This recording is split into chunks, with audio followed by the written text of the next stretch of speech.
great. you. It is Monday morning, and you know what that means. It's 7 o'clock in the East. That means it's time for Donald Trump. Hello, Mr. Trump. Morning, Donald. Good morning. Well, it's Super Bowl week. Right. Will you be doing the toboggan run that goes, I think, 8 blocks?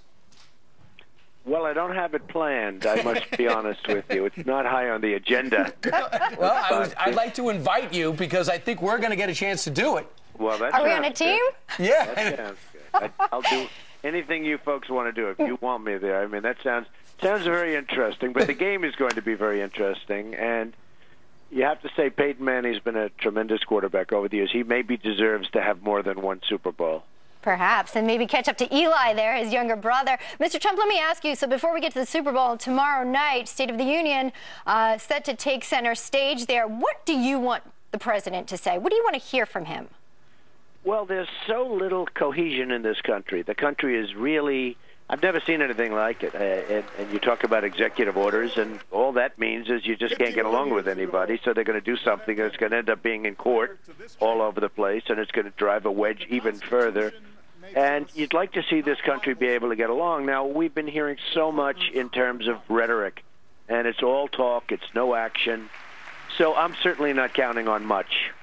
Well, you know what? At last year's State of the Union address, he promised immigration reform, increase the minimum wage, and gun control, which, interestingly enough, died in the Democrat-controlled Senate. So last year, you know, he kind of whiffed, didn't get a lot done. Looking forward, the people at the White House came up with a 3-page thing. They said you got to be less like a prime minister, where you're elected by your fellow lawmakers and you're beholden to them, and more like a president.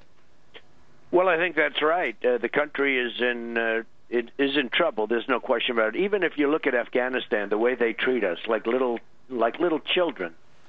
We have an agreement. It's done. Karzai goes around saying, "Get out of our country, get out," and we're the ones that put him there. It's amazing when you see what's happening with this country. And so from his speech, it'll be another political speech, and it's not going to. I don't think it's going to be very relevant. It's going to be something we're going to sit back, we're going to watch, and we're going to hope.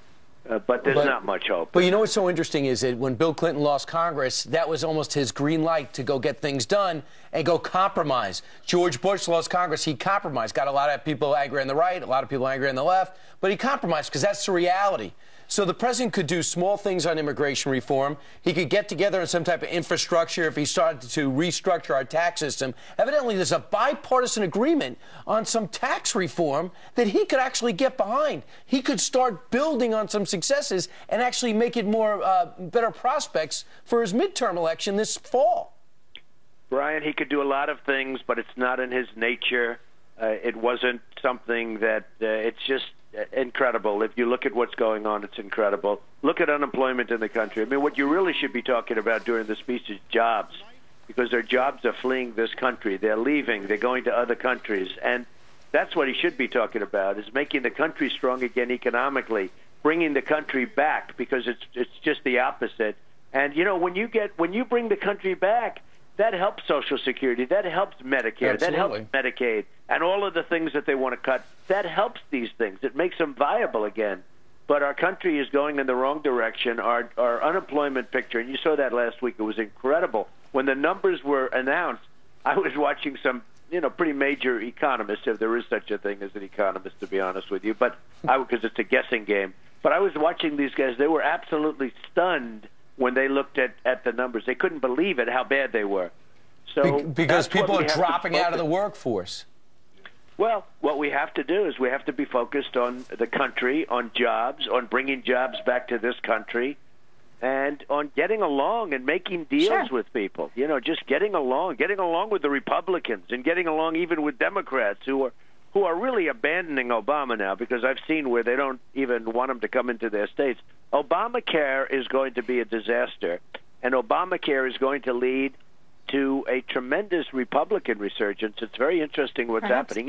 2 months ago we were talking and the Republicans were in trouble, and now all of a sudden people are predicting amazing things. So, and I'm not saying good, bad, or indifferent. I'm saying Obamacare is a total disaster. It's imploding. So some are saying, sure, he should come out and apologize when it comes to Obamacare. But what about this? I mean, a lot of people are concerned right now that the action that everyone wants to have take place. The method by which the president is going to go about things is a little scary right now. He's going to bypass Congress with or without them. I mean, listen to what Dan Pfeiffer, senior advisor, said about what to expect.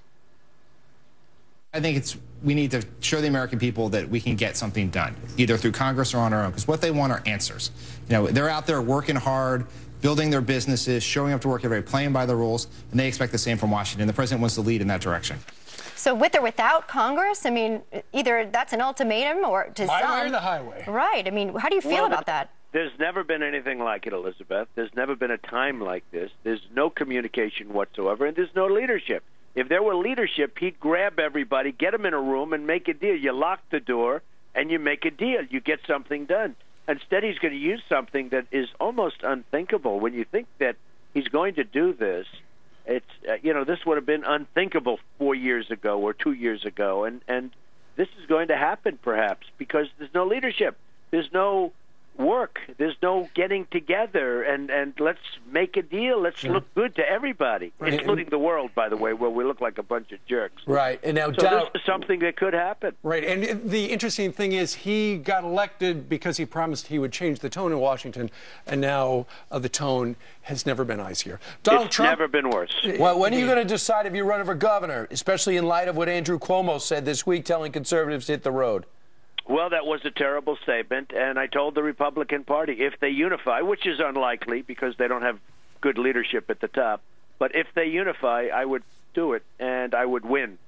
New York needs somebody. It needs some strength, and it needs somebody fast. But if they unify, will they unify? Probably not. New York has been a disaster for years for the Republicans. All right. Well, if they do, you're in, and you'll win. You heard it here first. All right. Donald Trump, thank you very much. Have a great So long, week. folks. See you after the Super Bowl next Monday. Thank you, Mr. Trump.